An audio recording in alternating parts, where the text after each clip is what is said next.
స్తోత్రాలు చెల్లిస్తా ఉన్నాం. యోబు భక్తుని ద్వారా దేవుడు మనకు సెలవిచ్చిన శ్రేష్టమైన మాట ఏంటి అంటే, నేను నా కన్నులతో నిబంధన చేసుకుంటే. నిబంధన ఇలా గతించిన సంవత్సరములలో మనం ఎలాగో జీవించామో, ఎలాగో ప్రవర్తించామో అవన్నీ మనము తీసివేసుకుని, ఒకటవ కొరింథీయులకు రాసిన పత్రికలో అపొస్తలుడైన పౌలు గారు జ్ఞాపకం చేసినట్లుగా, పాతవి గతించను, ఇదిగో సమస్తము క్రొత్తవాయను. ఈ క్రొత్త సంవత్సరంలో మనము నిబంధన ప్రజలుగా, నిబంధన సంఘముగా, నిబంధన దేవుని పిల్లలుగా మనము జీవించాలి అని పరిశుద్ధాత్మ దేవుడు కోరుకుంటున్నాడు. ప్రతి పనికి నిబంధన ఉంది. కుటుంబ వ్యవస్థకు ఒక నిబంధన ఉంది. దాంపత్య జీవితానికి ఒక నిబంధన ఉంది. పిల్లలతో తండ్రి ఒక నిబంధన, భార్యతో భర్త ఒక నిబంధన, భార్య భర్తతో ఒక నిబంధన కలిగి కుటుంబ వ్యవస్థ ప్రజలు జీవిస్తూ ఉన్నారు. ప్రజలకే, కుటుంబ వ్యవస్థకే నిబంధన ఉంటే సర్వమును సృష్టించినటువంటి సృష్టికర్తని దేవుని ఆరాధించే విషయంలో, మనము పరిశుద్ధముగా జీవించే విషయంలో మనము నిబంధన కలిగి జీవించాలి అని యోబు భక్తుని ద్వారా దేవుడు మనతో మాట్లాడుతున్నాడు. నిబంధన లేకపోతే కుటుంబాలు విచ్ఛిన్నమైపోతాయి, పిల్లలు విచ్ఛిన్నమైపోతారు, దేశమే విచ్ఛిన్నమైపోయింది. మన రాష్ట్రాన్ని పరిపాలన చేసే ముఖ్యమంత్రి ఈ రాష్ట్రానికి ముఖ్యమంత్రిగా ప్రమాణ స్వీకారం చేస్తాడు. అదేమో తెలుసా? ప్రజలకును రాజ్యాంగానికి లోబడి నేను పనిచేస్తాను. నిబంధన. పిల్లరా, ఈ తాత్కాలికమైన పదవులకే నిబంధన ఉంటే సర్వశక్తుడైనటువంటి దేవుని సొత్తైన ప్రజలముగా, దేవుని కుమారులముగా, దేవుని కుమార్తెలుగా మనం జీవించాలి అంటే మనం నిబంధన చేసుకోవాలి. దేనితో తెలుసా? దేనికి తెలుసా? మన కన్నులతో నిబంధన. ఆమేన్, హల్లెలూయా. అర్థమైందా? కన్నులతో నిబంధన. కన్నులతో నిబంధన చేస్తే మనిషి క్షేమంగా ఉంటాడు. మనిషి స్థితిగతులు క్షేమంగా ఉంటాయి. అందుకనే బైబిల్లో చక్కని మాట రాయబడిన పిల్లరా, మోషేతో దేవుడు మాట్లాడుతున్నాడు. మోషేను దేవుడు హెచ్చరిక చేస్తూ ఉన్నాడు. ఏమంటున్నాడు చూడండి. నిర్మాకాండము 10వ అధ్యాయం 12వ వచనంలో మనం గమనం చేస్తే చాలా శ్రేష్టమైన మాట అంటాడు. అప్పుడు యెహోవా మోషేను చూచి మిడతలు వచ్చినట్లుగా ఐగుప్తు దేశం మీద నీ చెయ్యి చాపుము. చూచారా? కారణం ఏంటి అంటే, ఇశ్రాయేలు ప్రజలను పరిపాలన చేసే ఫరో నిబంధన లేని బ్రతుకుతున్నాడు. నిబంధన లేని జీవితాన్ని జీవిస్తున్నాడు. జీవిస్తూ పిల్లరా, ఇశ్రాయేలు ప్రజలు ఫరో యొక్క పరిపాలన ఉన్నారు. ఫరో యొక్క పరిపాలన కింద వారి జీవితాన్ని కొనసాగిస్తూ ఉన్నారు.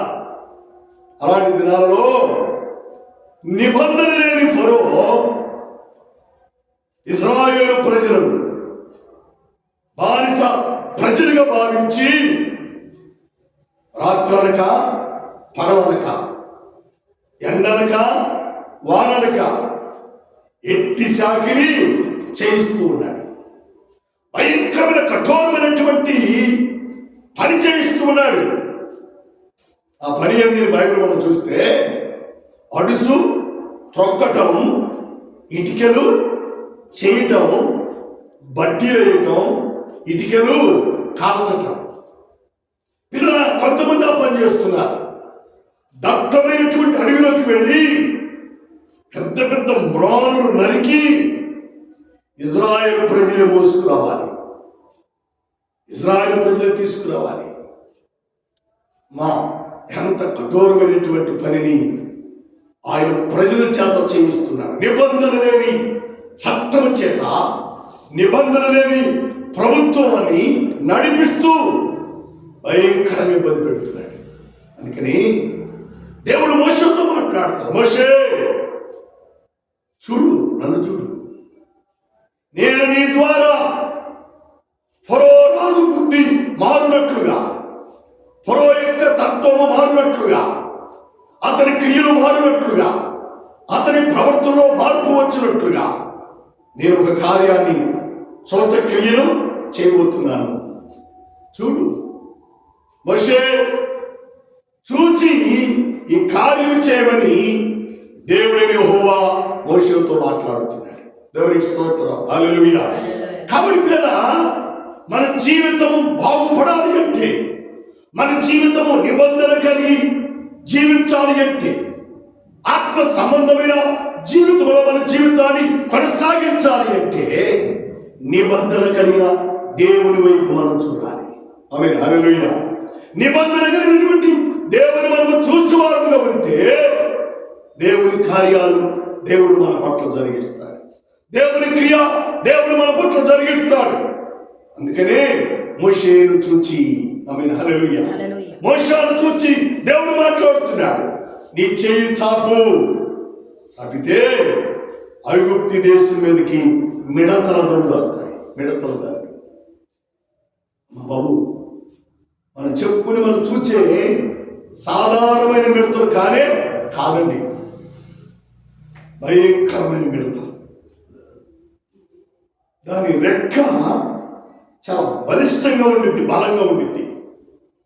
దాని పాదములు, దాని యొక్క కాళ్ళు చాలా శక్తివంతంగా ఉంటాయి.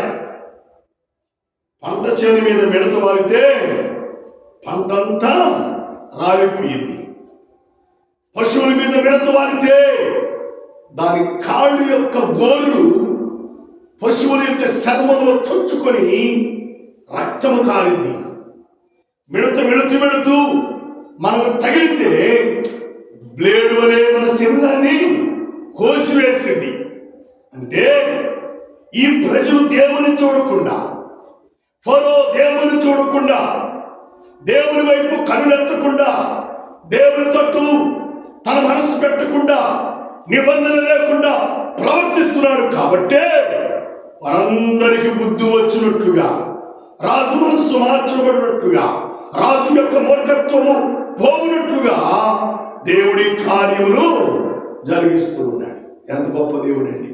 అమ్మా, ఈరోజు కూడా ఫరో లాంటి ప్రజలు భూమి మీద చాలా మంది ఉన్నారు.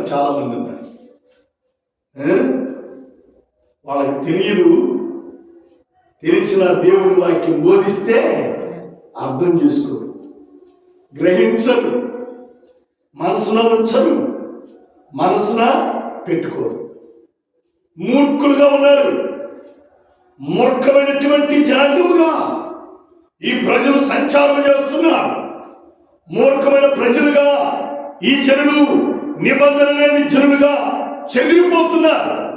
అలా చెదిరిపోవటం, అలా జీవించడం దేవునికి ఇష్టము కారణం ఏంటో తెలుసా?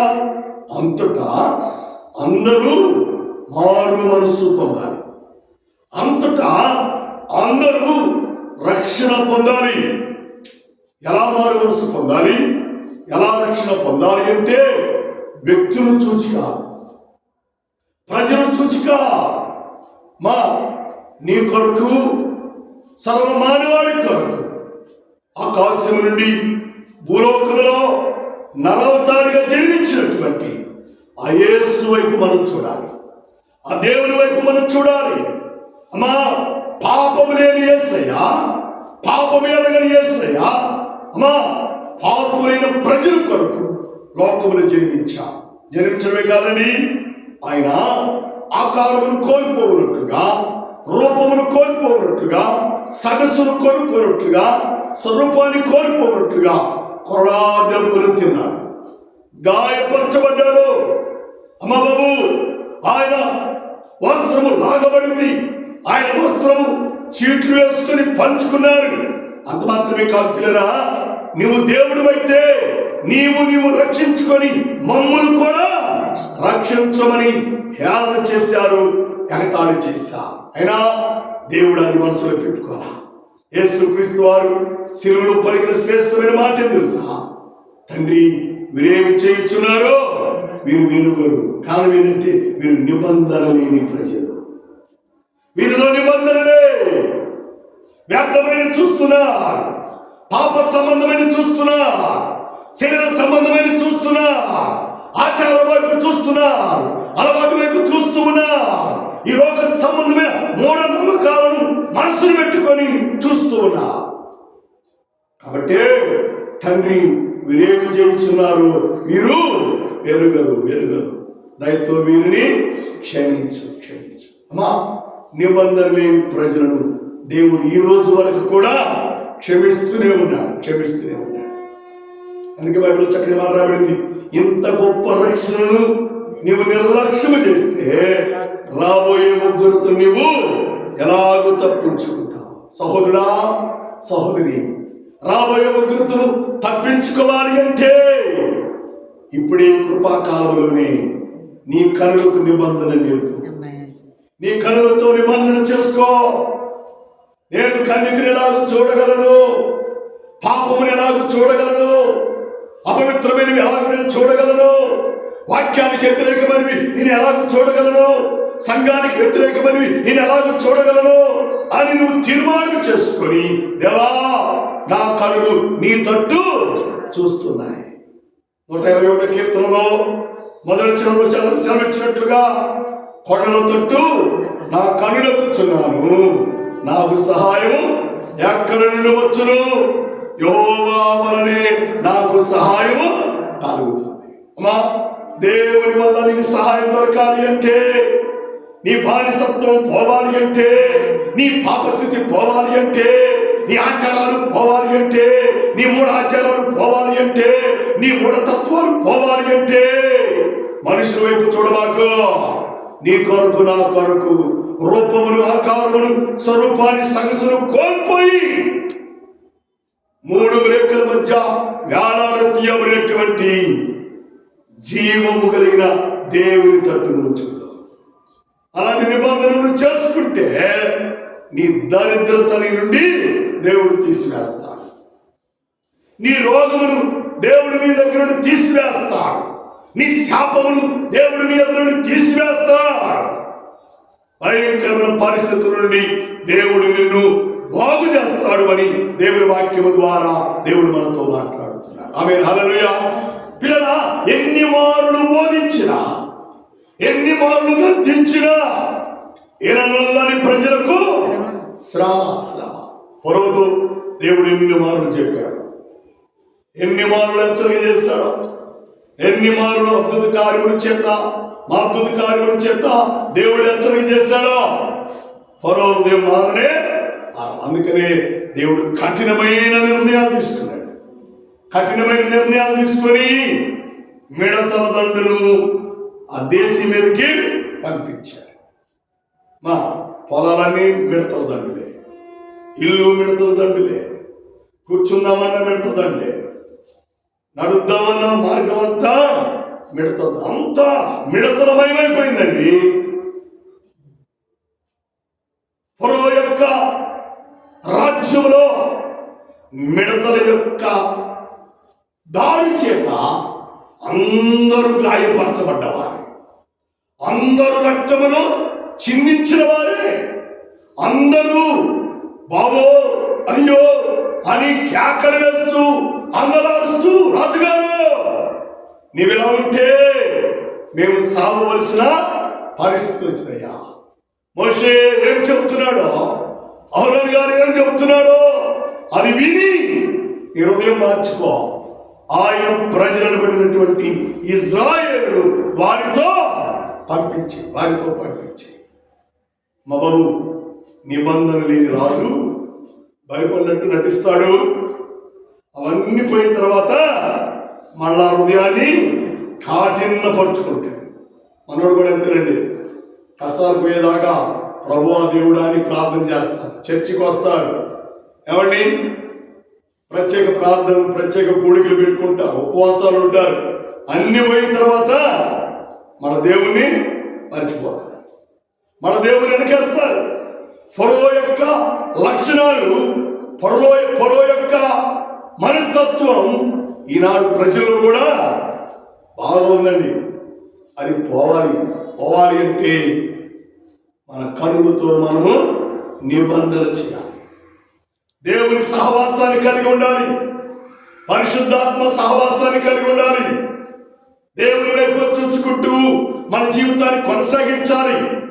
అదే కొలస్సీ రాసిన పత్రిక 3వ అధ్యాయం మొదటి వచ్చిన మనకు గమనం చేసినట్లయితే, పైనున్న వాటినే వెతకండి, పైనున్న వాటిని వెతకాలి. మా ఎందాక భూమి వైపు, లోక వైపు, శరీర కార్యం వైపు చూస్తే నీ జీవితంలో మేలు దొరుకుతుంది.